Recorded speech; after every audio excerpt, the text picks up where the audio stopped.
Meghan Markle a risqué le « glas » de sa relation avec le prince Harry avec une interview « sans précédent », a affirmé l'auteure royale Angela Levin. La duchesse de Sussex a été invitée à redémarrer son blog de style de vie, The TIG. Meghan dirigeait le blog populaire avant d'épouser le prince Harry, mais l'a fermé peu de temps avant leur mariage. Elle aurait renouvelé la marque pour le blog fermé en 2019, augmentant la perspective qu'elle pourrait relancer la plateforme à succès. L'expert royal Neil Schon a déclaré sur YouTube que les Sussex pensent que ce serait maintenant un très bon moment pour lancer The TIG, citant une très bonne source. Il a affirmé que la motivation derrière la prétendue décision était, toute grâce à Gwyneth Paltrow. Sa marque de bien-être, Goop, qui a rapporté à l'actrice plus d'argent que sa carrière à Hollywood, selon Monsieur Schon. Les conseillers de Meghan auraient pensé qu'elle pourrait facilement éclipser Madame Paltrow. Avant de quitter ses fonctions de membre de la famille royale, Monsieur Schon a affirmé que les Sussex n'auraient pas été en mesure de faire le blog. Le retour de The TIG indiquerait clairement que Meghan retrouve sa voix, un thème qu'elle a souligné dans l'interview du couple avec Oprah Winfrey.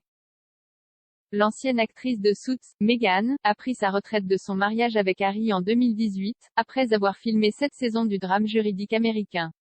Elle n'était pas étrangère au fait d'être sous les feux de la rampe, donnant régulièrement des interviews pendant son passage dans la série à succès. Une de ses interviews en 2017, date à laquelle sa relation avec Harry était de notoriété publique, risquait d'être le « glas » de la relation, selon l'auteure royale Madame Levin. Meghan a accordé une interview au magazine Vanity Fair en 2017, avant de se fiancer avec Harry.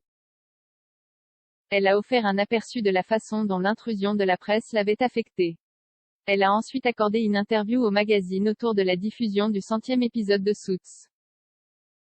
Dans l'interview, elle s'est ouverte sur la relation avec Harry et a déclaré « Nous sommes un couple, nous sommes amoureux. Il y aura un moment où nous devrons nous présenter et nous présenter. Mais c'est notre temps, c'est pour nous, cela fait partie de ce qui le rend si spécial. » Madame Levin a écrit dans son livre Harry, Conversation with the Prince, c'était sans précédent pour une petite amie royale d'être aussi franche et cela aurait pu être le glas de leur relation. L'opinion générale était qu'elle n'aurait jamais donné l'interview sans le consentement des Harry. Elle a affirmé, des sources officielles du palais ont esquivé la question de savoir si Harry approuvait ou non son interview en disant simplement qu'il en était conscient. Peut-être que Meghan l'a pris par surprise lorsqu'elle a avoué l'interview, mais a astucieusement choisi son temps avec soin et, éperdu comme il l'était, il a accepté ce qu'elle avait dit. La reine, quant à elle, a été invitée à retirer à Meghan son titre de duchesse par le membre du Congrès républicain Jason Smith. Meghan a écrit une lettre puissante et sincère aux politiciens américains la semaine dernière, appelant à un congé payé pour tous les nouveaux parents aux États-Unis. Dans la lettre, qu'elle a écrite en tant que maman et pas en tant qu'élue, a rappelé sa propre enfance et a évoqué le sacrifice que les travailleurs américains doivent faire non seulement à la poursuite du rêve américain, mais simplement du rêve de stabilité. La duchesse a écrit, aucune famille ne devrait avoir à choisir entre gagner sa vie et avoir la liberté de prendre soin de son enfant. Le membre du Congrès Smith a déclaré au Daily Mail, la dernière ingérence de Madame Markle dans la politique américaine ravive la question dans mon esprit de savoir pourquoi la famille royale ne la prive pas officiellement, elle et Harry, de leur titre, d'autant plus qu'elle insiste pour l'envoyer sous prétexte de étant la duchesse de Sussex. Il avait précédemment demandé que les Sussex soient déchus de leur titre suite aux commentaires faits lors des élections américaines, lorsqu'ils ont encouragé les Américains à voter. Et Meghan a terminé la lettre en disant qu'il s'agissait de « mettre les familles au-dessus de la politique ».